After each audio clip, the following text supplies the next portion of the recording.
আমাদের এক কওমি ঘরানার দুইজন টোকাই বক্তা, আমি তাদেরকে বলি টোকাই বক্তা। আমার দুঃখ লাগছে, কষ্ট লাগছে। পিচ্ছি একটা বক্তা, মাঝে মধ্যে ব্যাঙের মধ্যে লাফাই দেখি, মাঝে মধ্যে দেখি ব্যাঙের মতো লাফাইতেছে, মাঝে মধ্যে দেখি নৌকায় উঠে গান গাইতেছে, মাঝে মধ্যে দেখি দৌড়াদৌড়ি ছোটাছুটি করতেছে, আবার ইনি বড়দের সমালোচনাও করতেছে। আজকে এই মিডিয়ার মাধ্যম দিয়ে আমি তোমাকে মেসেজ দিচ্ছি, তুমি জবানটাকে হেফাজত করো, তুমি জবানটাকে হেফাজত করো। কারণ তোমাদের একটা কথার কারণে আমার দেশের মানচিত্র ঝুঁকির মুখে পড়বে, তা হতে দেব না। আর মাঝখানে তুমি মিডিয়ার সামনে এসে কথা বলবে, আগামী দিনে জবান তোমার হেফাজত না থাকলে তোমাকে বাংলাদেশ থেকে জুতা পেটা করে আমরা বাংলাদেশ থেকে পালিয়ে যেতে বাধ্য করবো। কথা বলে ঠিক কিনা? রফিকুল ইসলাম মাদানী প্রতিবাদ করছে। কি কারণে রফিকুল ইসলাম মাদানীকে ব্যাং বলা হলো? কি কারণে রফিকুল ইসলাম মাদানীকে টোকাই বক্তা বলা হলো? আপনারা দেখছেন ফেসবুকে? হ্যাঁ, সাদা লাল দাড়ি লাল চুল এক মুরব্বী এই কথাগুলো বলছে, মুরব্বী মুরব্বী সাবধান হয়ে যান। এই দেশটা কোনো আপনার পীর বাবার দেশ না।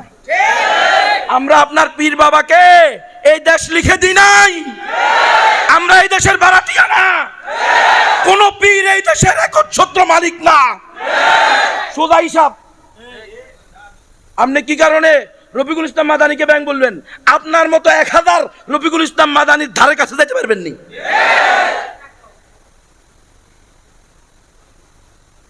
আল্লাহ তাআলা আমার ভাইকে নেখায়াত দান করুক। এসনের ছোট ভাই রফিকুল ইসলাম মাদানী দান্যামরিচারি, দান্যামরিচ বুঝনি? জালমরিচ কালামরিচ যা কও না। আল্লাহ ইমানি চেতনা দিছে বেড়ার ভিতরে। যতদিন হকের উপরে থাকবে ততদিন ভালোবাসবো। যখন রফিকুল ইসলাম মাদানী হকের উপর থেকে চলে যাবে তখন তার সাথেও সম্পর্ক শেষ করবো। আমরা সবার ব্যাপারে একই কথা। আমি আবার বলি, সকল আকাবের, সকল আসলাফ, সকল মুরব্বী, সকল উস্তাদ, সকল মাশায়েখকে মাথার তাজ, মাথার পাগড়ি মনে করি, আল্লাহর ওলি হিসাবে শ্রদ্ধা করি, মহব্বত করি, ভালোবাসি। তাদের জুতার ধুলা সমানো নিজেকে মনে করি না, খোদার কসম। কিন্তু কোনো আকাবের, কোনো আসলাফ, কোনো অলি, কোনো পীর, কোনো গৌস, কোনো কুতুব, কোনো উস্তাদ, কোনো শায়েখ, কোনো মাশায়েখ শরীয়তের উসুলের খেলাফ গিয়ে পদস্খলন করলে সেটাকে দলিল হিসাবে গ্রহণ করি না। পদস্খলন যে কারো হইতে পারে, মৃত্যুর আগ পর্যন্ত প্রত্যেকের পদস্খলন হইতে পারে। কি শাইখুল হাদিস, কি মুহতামিম, কি ইমাম, কি খতিব, কি প্রধান বক্তা, কি বিশেষ বক্তা, কি মাগরিবের পরের বক্তা, কি শেষের বক্তা, যে কারো পদস্খলন হতে পারে। এই জন্য সবাই প্রতিদিন 32 বার বলতে হয়, ইহদিনাস সিরাতাল মুস্তাকিম। আয় আল্লাহ সিরাতে মুস্তাকিমের উপরে পরিচালিত করেন। কি লেখা হয়? কারণ যে কোনো সময় হেদায়েতের রাস্তা, মান ইয়াহদিহিল্লাহু ফালা মুদিল্লা লাহু ওয়া মান ইউদ্লিলহু ফালা হাদিয়া লাহু।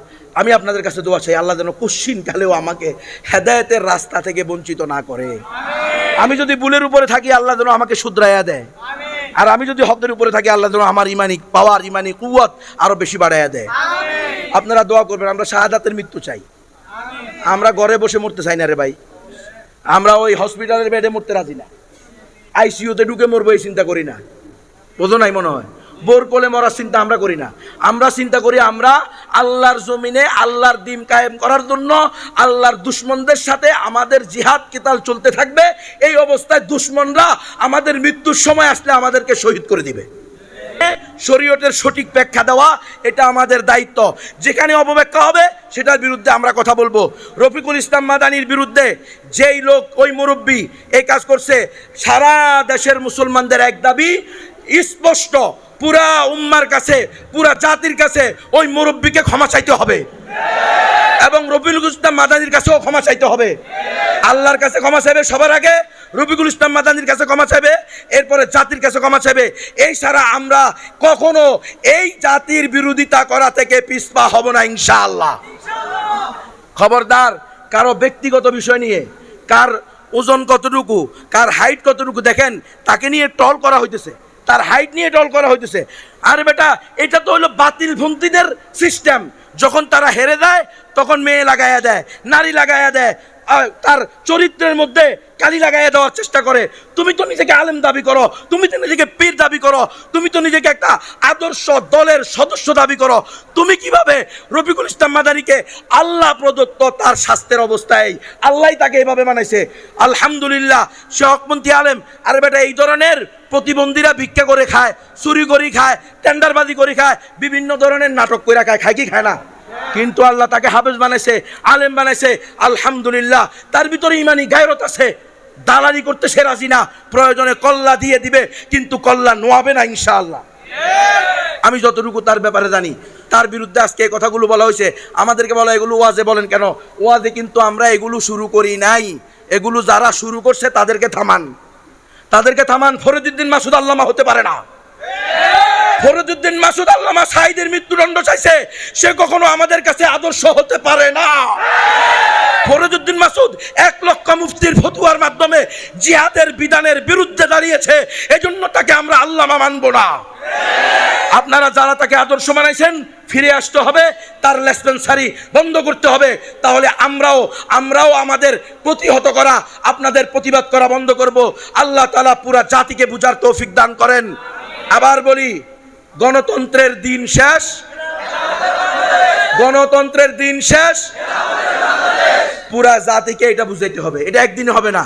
আপনি বলবেন যে হুজুর তুমি কি করতেছো? আমি কিছু করতেছি না, আমিও এই কাজই করতেছি, দাওয়াত দিতেছি। কে কবে হবে? যেদিন আল্লাহ তাআলা মুসলিম উম্মার ভিতরে এটার বুঝ দান করবে সেদিন হবে। আপনি যদি একটা নদীর মাঝখানে বাঁধ দিয়ে দেন, এটা 10 বছর পরে হোক, 1 বছর পরে হোক ভেঙে যাবে, কিন্তু যদি আপনি নদীর পাশ দিয়ে আরেকটা রাস্তা করে দেন তাহলে কোশ্চিন কালেও ওই বাঁধ ভাঙবে না। আমরা মুসলিম উম্মার নিরাপত্তা, মুসলিম উম্মার স্বাধীনতা, মুসলিম উম্মার বৈষম্য বিরোধী সকল কার্যক্রমের একমাত্র মাধ্যম হিসেবে পাই খেলাফতকে।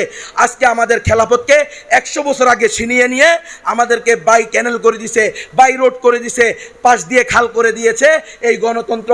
এই গণতন্ত্রের মাধ্যমে আমাদের এক কালিমার পতাকার নিচের একটা খেলাফাকে, একটা মুসলিম ভূখণ্ডকে 57টা রাষ্ট্রে বিভক্ত করছে। আমরা আবারও এই গণতন্ত্রের মাধ্যমে বিভক্ত হতে চাই না। আপনারা তৈরি আছেন তো ইনশাআল্লাহ?